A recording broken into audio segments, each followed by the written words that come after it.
With the anti-mandate protest in Ottawa in its third week now, the federal government has declared a public order emergency. Prime Minister Justin Trudeau has taken the unprecedented step of enacting the Emergencies Act for the very first time. This has never been done before. Trudeau says it's time to end the blockades because they're illegal and have nothing to do with peaceful protests. He says the act will be used to protect critical infrastructure like borders and airports from the blockades and is creating time-limited powers that do not already exist. The Prime Minister stressing it does not involve calling in the military. The police will be given more tools to restore order in places where public assemblies can constitute illegal and dangerous activities, such as blockades and occupations, as seen in Ottawa, the Ambassador Bridge, and elsewhere. These tools include strengthening their ability to impose fines or imprisonment. The government will designate, secure, and protect places and infrastructure that are critical to our economy and people's jobs, including border crossings and airports. Traffic is once again flowing across a key trade route between Canada and the U.S. The Ambassador Bridge linking Windsor and Detroit reopened just before midnight. Protesters opposed to COVID-19 restrictions had blocked the Canadian side for almost a week. Police moved in to clear out the protesters yesterday and say enforcement is ongoing. Commercial trucks and other vehicles are now moving across the bridge once again, while officers have blocked off certain intersections to keep demonstrators from returning. And joining us live tonight with more on this is Marika Walsh, political reporter with the Globe and Mail. Thanks so much for making time. This is unprecedented for the first time in Canadian history. The government is now invoking that Emergencies Act. Tell us more about what this means. I think the key point here for the truckers, for the other protesters that are blockading these border crossings at West and in Ottawa, is the financial pain that the government is promising to exact on them if they do not leave now. They say that they are empowering banks to freeze both personal and corporate accounts. So you can imagine if the comments from the government has not yet convinced you to leave, they're hoping that this financial pain will. In terms of the police orders, a lot of it mirrors what we've heard, or it appears to mirror what we've heard, for example, from Premier Doug Ford in Ontario about stiffer fines and imprisonment. But it also ensures that Mounties can issue tickets and fines that are usually empowered of municipal local police. So it gives these national police forces similar powers. I think that mostly pertains to Ottawa, where we have this intractable impasse with the truckers. But certainly, I think it's about the financial pain and the financial warning that the government issued today as the biggest headline. Right. I want to talk about the political angle here, Marika, because for weeks we've seen a lot of buck passing, a lot of jurisdictional back and forth between the province and the feds. Whose responsibility is this? No, it's your responsibility. So is this the Trudeau government saying, OK, we're now stepping up and we are taking control of the situation? Absolutely. It's giving them the power to take control in some situations, but they seem to try and take a lighter touch with the provinces that do not want this imposed on them. So, for example, we know in Alberta, Saskatchewan, Manitoba, the premiers have very clearly said they don't believe this act is needed in those provinces. And the Prime Minister today said that it would apply where it's needed, where law enforcement clearly needs that extra support. Obviously, that isn't the case in Ottawa, and we'll see in the days ahead how the government views that in terms of the other blockades at the border crossings in the western provinces. They're also concerned about the Ambassador Bridge. They've made it very clear today that, yes, it's clear now, but they want to make sure it stays clear. And so they're hoping that these orders now allow them to do that as well. Okay, so Mounties have more powers, but a big question I think a lot of people who've been following this story closely are wondering at this point, will Mounties actually enforce any of these new measures? Well, it's not just the Mounties that question is being directed to, right? It's also the Ottawa Police Service, the OPP who are working in Ottawa. They all say that they are under the chain of command of the Ottawa Police Service, and it's ultimately their decision what is enforced and what isn't enforced. The Ottawa Police Service say they need more officers in order to enforce, in order to bring this demonstration in Ottawa under control. The federal government has said that's not the case. They're not doing enough with the tools that they already have. So I think there's still going to be a bit of headbutting on that issue. But clearly, we are seeing more actions being taken by the government. The Prime Minister said that we'll know if it's successful. The success that he is measuring is if our supply chains are brought back under control, are brought back to a bit more normalcy. So now we know the measure of success, and we'll have to hold him to it to see if it actually works. Right, and there is that enforcement piece, right? That'll be interesting to watch. Now, as reaction pours in, we're hearing some people ask the question, was this really necessary? And we're hearing from the Canadian Civil Liberties Association issuing a statement moments ago, and I'll read part of that to you. It says, the federal government has not met the threshold necessary to invoke the Emergencies Act. This law creates a high and clear standard for good reason. The act allows government to bypass ordinary democratic processes, and that standard has not been met. Do you think the government had other options here? Look, the government has now, it's almost 3 weeks into the blockade in Ottawa. Clearly, something had to move in Ottawa. I think the courts, and it's for lawyers to decide if this was actually meets the conditions of the law. The government has clearly said today with Justice Minister David Lametti that they believe it does meet the conditions of the law. The Civil Liberties Association, the government, and other academics who have also raised questions about this will have to fight that out. But I think that's going to be a fight that plays out in the long run. I don't think it's going to be the fight that plays out in the public sphere of why these blockades are still disrupting lives in Ottawa, disrupting supply chains and trade out west. And I think that will be the political calculation, the political discussion that's happening at the same time. So I think there's two tracks going on. The government obviously has to make sure that they dot their I's and cross their T's, but that's not for me to say if they have. I think the Civil Liberties Association and other lawyers have more to say on that. Okay, a very fluid situation. Marika Walsh, thanks so much for your time tonight. We appreciate it. Thanks so much. Both. Prince Andrew settling a civil sex assault case with his American accuser, Virginia Giuffre, today, who said she was sexually trafficked to the British royal by Jeffrey Epstein when she was 17. The deal avoids a trial that would have brought further embarrassment to the monarchy, and it calls for the prince to make a substantial donation to the charity of his accuser in support of victims' rights. To discuss what the impact is of this settlement, we welcome to CP24 Tonight royal commentator Victoria Arbiter and Toronto-based culture critic Stacey Lee Kong. Thanks to both of you. Victoria, talk about the reaction to this settlement in the UK today.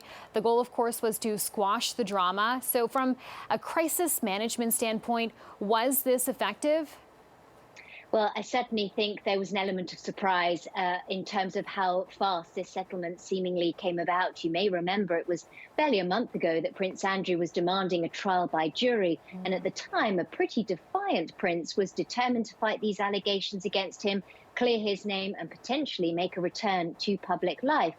In the same instance, Virginia Giuffre seemed pretty determined to have her day in court. She said for her, this case was never about money, but it was about fighting for justice for the victims of Jeffrey Epstein and indeed any victim of sexual assault.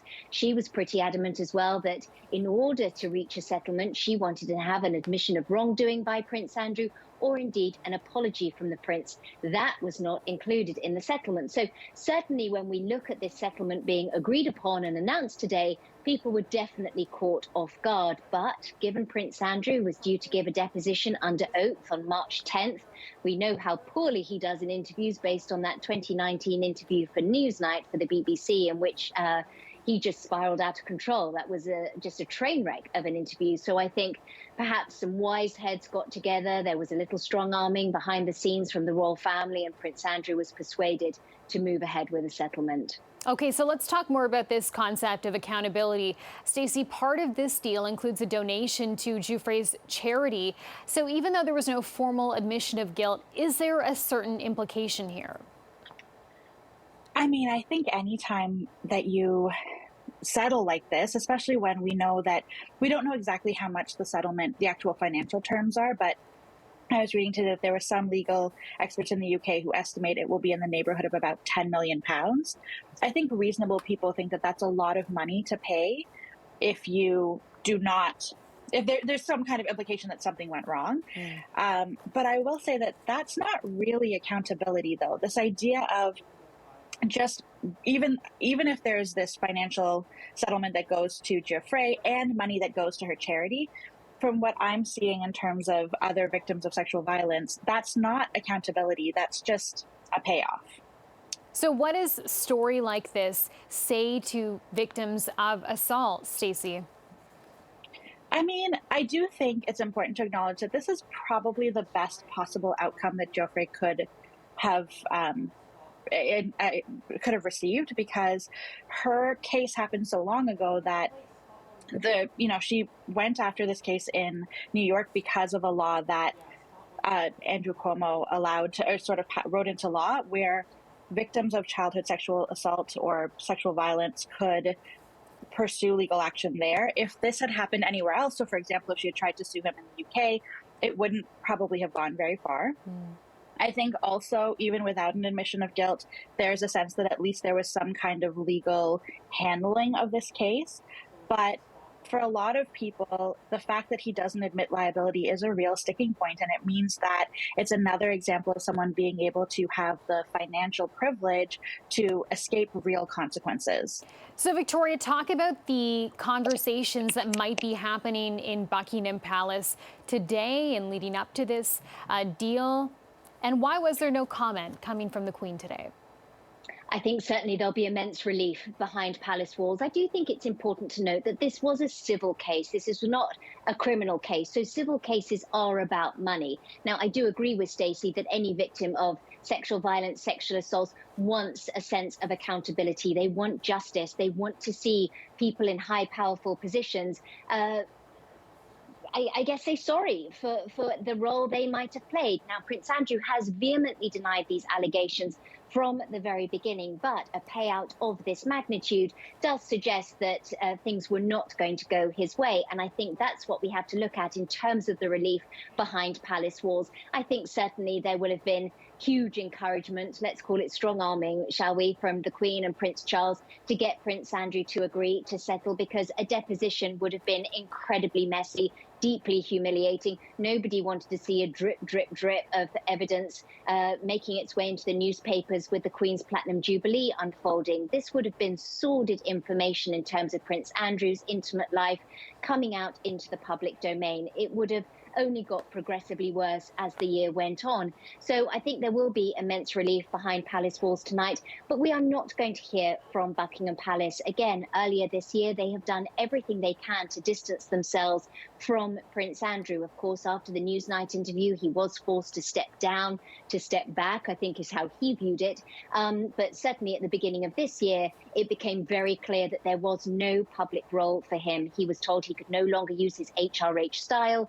The military associations and patronages that were still attached to his name, those were all removed. You may note that none of those patronages fought to keep Prince Andrew. So that speaks to how people feel about him. So now that this is on the way to being resolved, it won't be a signed, sealed, delivered, done deal until later in March. But I think the Buckingham Palace will be breathing a huge sigh of relief, but don't expect to hear from any of them. And you mentioned the Queen's Jubilee coming up, Victoria. Where does this leave the monarchy now? Are there concerns about public confidence? I think certainly the monarchy has taken a huge hit in terms of its reputation. Prince Andrew has suffered the greater fallout, of course, but Prince Andrew is a prince. He is a member of the royal family. He is a blood relative. He's the brother of the future king. So, of course, whatever happens with him, as with any member of the royal family, does reflect on the monarchy. So I wouldn't expect to see him included in any of the Platinum Jubilee festivities. Where we might see him, and I would expect to see him, is on March 29th. There is going to be an official memorial service for the late Prince Philip. Prince Philip was Prince Andrew's dad. So whether it is deemed an official occasion or a personal occasion, I would expect to see Prince Andrew joining the rest of the family as they commemorate Prince Philip's life. But in terms of the Platinum Jubilee festivities that are set to unfold over the summer, I don't think we're going to see Prince Andrew near any of that, simply because his arrival at any of that or his appearance on the balcony is going to overshadow from the Queen's historic milestone, and they're going to be very keen to keep things positive and scandal-free. Okay, and Stacey, this narrative about protecting the royal brand, saving the Queen, do stories like this question the monarchy's role in today's culture? Absolutely. I mean, we should also remember that there's been long-standing resistance to the monarchy just because of how much they cost and what they actually accomplish in terms of running the country. So this isn't a new conversation necessarily, but I do think the monarchy has been under a lot of stress from a PR standpoint, not just because of Prince Andrew, but also because of the issue with Meghan and Harry and the way that they have been accused of racism. So there's this like larger ecosystem, I think, of questioning what the monarchy's relevance is in 2022. And if the idea of the monarchy is these people who are, you know, elevated because they deserve to be elevated, then when you have something as messy and sordid as Prince Andrew being involved in this human trafficking scandal, it really changes what people think of them, I think. A very interesting conversation. Victoria Arbiter and Stacey Lee Kong, thanks to both of you. We appreciate your time tonight. Thanks so much for having me. All right, I'm going to jog your memory. Remember this concept called brunch, like actual brunch out in public with laughter from friends and strangers alike? Well, how about going out for concerts or taking in a movie and dinner? Well, with restrictions they're lifting, it's all coming back. And to get you ready for navigating life back on the scene, we have entertainment blogger Will Wong. My man, Will. Good evening, Will. How you doing? How you doing? Thanks for having me back, Bakari. It's so nice reuniting. My dog had to come on camera and say hi. Yeah, who is that? You got to make the intro. Absolutely. This is Beanie Wong, father of Beanie Wong here, Will Wong. Hey. Nice to meet you all. Okay, Will, the city is reopening. We got to talk about this. First off, yes. Restaurants. And I got to say this, Chodo, did I say it right, Chodo? The restaurant Chodo? Chodo Mate. Chodo Mate. So I went there for the first time last week, Thursday. I was like, wow, this is the scene. So we need to talk about Chodo, Sophia and Yorkville, and then we're going to talk about brunch. Let's go. Well, where was my invite to Chodo Mate? I've been dying to go there forever. It's the most festive experience that you'd ever have. They have fabulous Japanese-inspired food and cocktails, amazing patio, and it's warm. What more could you ask for? We could all use something like that right now. But my favorite restaurant, it's situated in Yorkville, the best Italian food in town, according to me. It's called Sophia. Just amazing pasta, amazing everything. I always have a great time when I go. So they also have a heated patio. So, I mean, for some of us who aren't comfortable maybe being indoors, there's also an outdoor option. So, you know, you do what you do, you feel comfortable doing. If you're happier on the patio, go out there. If you're happier indoors, you've got options there and great food above that in atmosphere. And we got to do brunch. Yeah. You said Mildred Temple? Mildred Temple is the best blueberry pancakes ever. They're like yay high, so air fluffy. They taste amazing, and it's I've been dying to have pancakes for the longest time during lockdown. So one of the first places I'll be going to, since I can now go and have brunch, is Mildred Temple's out in Liberty Village. And it's not just us in Toronto who know about it. People know about this place. Like the Stars of Sex Life, it's like one of the hottest shows on Netflix. Huge worldwide following. The Stars, they're in town filming season 2 now, and they were spotted there last week. So it's not just me who thinks that. Clearly others agree. Best pancakes ever. Okay. Can we talk about pie? I love pie so much. It's like the best Thai food in town. Okay, now, Will, we got to wrap up the food talk because I'm getting hungry here. I'm still at work. Let's go to nightclubs. You said Rebel. They got lots of parties scheduled for March, which is right around the corner. That's when a whole lot of stuff is reopening. Restrictions are gone. Yes, well, yeah, that's the thing. And I know Rebel, they're owned by Ink Entertainment, who are one of the top venue establishments around town. So Rebel Nightclub, that's a place with lots of parties scheduled coming up. I see, if you watch Bling Empire on Netflix, one of the stars of it, Kim Lee, she's a DJ. She'll be appearing there very shortly. They have like a slate lined up. So Rebel out by the water, they've definitely got lots of exciting stuff down the pipe. Okay, concerts, Will, there's some gray area here. We're going to start off with John Mayer, February 27th. We have tickets to that, but I don't know what's going on with it because of, capacity restrictions. So what's the word? John, let us know what's going on. Same for Casey Musgrave. She's got a show coming up, and her fans are like, they don't know what's going on. Is the show going to be reduced capacity? Is it still going on? Is it going to be rescheduled? Dua Lipa, I had tickets to that. That was supposed to be at the end of the month. At least she had the decency letting us know. She's pushing that to July, so at least we know we can make our plans around that. Justin Bieber too, he's got a show coming up in March, so that he's been, his tour's been pushed back a couple times. So it's exciting. It's exciting that he'll be back back in town. So lots of exciting shows and concerts coming our way with this reopening. Okay, so shifting gears, movie theaters going to, actually be out in public and not fall asleep on the sofa like me when you're watching something. Let's start off with Spider-Man. Oh, absolutely. Well, Spider-Man, that opened around Christmas time and, pulled in huge numbers. A lot of people, they might not have had the chance to. Now's your chance to go out. Theaters opening up in full capacity again, starting this Thursday. It was supposed to be the following Monday, but Thursday. You have your chance now to go out and see it. What about Scream? I mean, I have friends that actually, because it was supposed to open right before the lockdown happened. I had friends that, they went to a drive-thru outside of Ontario just to see it because you couldn't see it in Ontario. And now's your chance to see this movie. It's the 5th movie in the franchise. I've got to make time to see it. I've been dying to see it. I've heard nothing but great things about it. So now's your chance to go out and see it. But let's talk about, the movie everyone's excited to see in March. It's Robert Pattinson's The Batman. I mean, if that doesn't bring people back to theaters, I don't know what will. And that's going to be a huge deal. That's going to pull in huge numbers. And being timed with, theaters opening back up in full capacity, this is the time for that movie to shine. And this is the movie that's going to bring people back out to the theaters. I'm so excited to see this. It's out in a couple of weeks. It's March 4th through Warner Brothers. All right, Will, we got like 45 seconds left. We got to have some culture in here. We got to talk about the Toronto Symphony Orchestra. Yes, Toronto Symphony Orchestra, they've got a couple shows lined up. If you love Broadway, Rodgers and Hammerstein, they've got a couple shows that pay tribute to them. And also galleries and museums. I mean, those the capacity restrictions are lifted off those as of Thursday, too. So now's the chance to go out, get cultured. If not that, if you got family, the aquarium's open. There's so many options. I'm excited to, just start making plans again. So thanks for giving me a chance to talk about it, to share my excitement. Yeah, I'm super excited like the rest of Toronto. And Will, thank you very much for giving me something to put on my calendar, right? We got to go out there and start doing stuff. Let's make Chodo Mate. We got to make up for that lack of an invite that I got. Let's do it, my man. Thank you so very much. That was Will Wong, entertainment blogger. Thanks, Will. Thanks for having me. Take care, Picard. Well, this week marks 1 year since the Black Scientist Task Force started a conversation aimed at increasing vaccination rates in the Black community.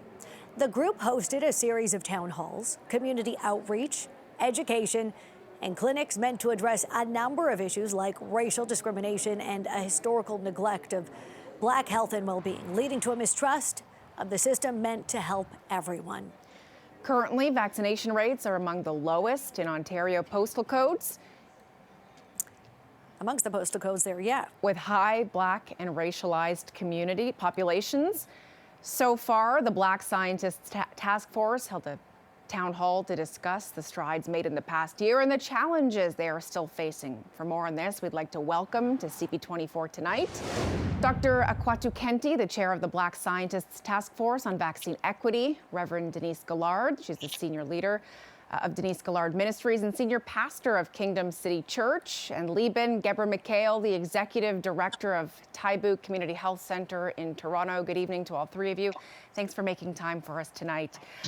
Dr. Kenti, let me start with you. As the chair of the task force, I know how much grassroots work, all the initiatives at the community level that have gone into making sure there is vaccine equity, equality, and important conversations happening with members of Toronto's Black community. Yesterday marks that 1-year anniversary. Tell me about some of the conversations you're still having and the important strides you've made in getting members of this city's Black community vaccinated. So thank you for the opportunity. And we've had conversations about safety, the way in which the various vaccines were produced, addressing questions as to why they were produced so quickly. Were any steps skipped? We've talked about issues such as whether the vaccines could affect fertility, alter DNA, insert microchips, whether natural immunity is better than vaccine immunity, and whether children should be vaccinated, and if so, when. And those questions continue. But over the year, we've had significant success in terms of reducing levels of mistrust and hesitancy and increasing uptake, particularly for first and second dose. There's two postal codes, M9W, M3J, where it's parity between Black and racialized communities and non-racialized communities, which is a huge achievement and a sort of a testament to the effectiveness of hyper-local vaccination engagement as a strategy. Reverend Gillard, if I can jump in and ask you for your thought on that, specifically reaching parity in these two communities. What kind of work went into making that a reality? I think it's about conversations with people. People have a lot of concerns, and from a faith-based perspective, people had a lot of questions that they were asking, and they wanted to be able to ask those questions in an environment where they didn't feel pressured. I think that there's been a lot of feeling of pressure and division, and once you can sit down and talk with people and allow people's voices to be heard, I think that does a lot for bringing people together at the table, not feeling forced or pushed or coerced, because there was some real mistrust. And those of us who have been serving this community, we understand the reasons for the mistrust. So there has to be conversation. And Lieben, in terms of what your team here has been working on and the strides the team has made, when you have been able to break through to someone, off the top, we learned here about some of the questions that your group had been getting. Where does that breakthrough come from? What I'm wondering is, what has happened when someone finally says to you, yes, I'm going to get the vaccine? What was it that changed their mind? We actually did a survey of people responding to their hesitancy question. And as has been described earlier on, there is genuine mistrust of the healthcare system in general, but also when it comes to vaccination and immunization. The breakthrough comes, number one, for feeling comfortable in asking the questions and raising their concerns with professionals, whether health professionals or community leaders, who are reflective of the communities, and so trust and relationship can be developed through that. The second thing is also having those conversations. For example, when we were holding the forums with the Black Scientist Task Force, the questions were raised, there was a clinical information provided, and there was no coercion or any kind of pressure, but for people to really take in the information that is provided to them, and for them to go through the clinical information as well as the comfort around who's providing that information. Can that information be trusted? And can some of the concerns be addressed? One of the things we also did was in making sure that the people who were holding or administering the vaccines at the clinic we have were members of the communities that we serve, so Black doctors, Black nurses.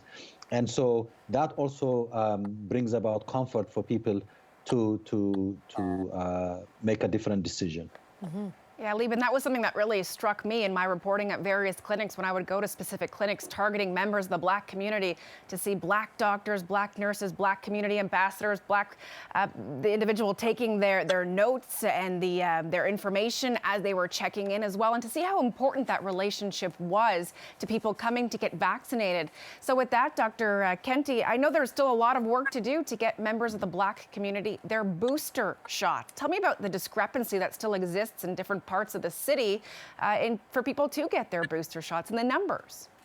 Yeah, so, the rules changed. And at first we were saying, get your 2 doses and that would protect you. And that's what the vaccines are intended to do: reduce hospitalization, eliminate mortality.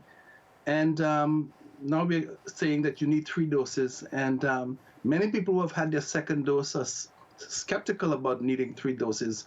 And so continued discussions have to be held, continued engagement to convince people, to tell them, to provide them with the evidence why we need 3 doses, why the Omicron variant has posed such a threat, undermines so much progress that we made, but really is a logical, natural evolution of an infectious disease. There's nothing really new about that. And we are succeeding. It's just that it's an uphill climb and it's a slug. And you have to be committed to a marathon kind of effort, not a 100 sprint. It's not a sprint, it's a marathon. And that long-term commitment matters, trust matters, and respectful conversations matter. It's not a question of making the decisions or trying to convince people, but providing the evidence that allows them to make their own decision. That really has to be emphasized, that it's their decision. We respect people's autonomy. We just want people to be safe. Dr. Kenty, it's clear the work you and your team have done has had really a real serious impact here to the benefit of people in the city and specifically in the Black community. I'm wondering if you've thought about moving forward, if a similar idea in terms of a task force in this way could be used to address other issues that may impact racialized communities in the city. Certainly there's mistrust when it comes to other city type of issues or municipal issues, let's say, and clearly you've put together a formula here for success. Well, one of the strengths of the City of Toronto's Equity Initiative from the very start is that there's been constant exchange, constant lending and borrowing from each other's strategies. And so no effort has been sort of insulated from the other efforts. We've been learning from what people are doing with Latin American communities, South Asian communities, and vice versa, communities of people with disability. We've been learning and sharing right along the journey. And this is what makes Toronto exceptional in what we've been doing to address our vaccine hesitancy and our vaccine mistrust. Not just mistrust from one community or one historical experience, but several different historical experiences leading people to the same outcome, which, so it's working. It really is working. And it's not just working for the Black communities, it's working for other communities as well. Listen, I'm so glad the three of you have come on the show tonight to share this important conversation. I hope we maybe have been able to reach out and cause at least some people at home to think about this, and maybe they're now considering getting their vaccination. Dr. Kenty, Reverend Gillard, Lieben, Geber, Mikhail, thank you all for your time tonight. Thank you. You're most welcome.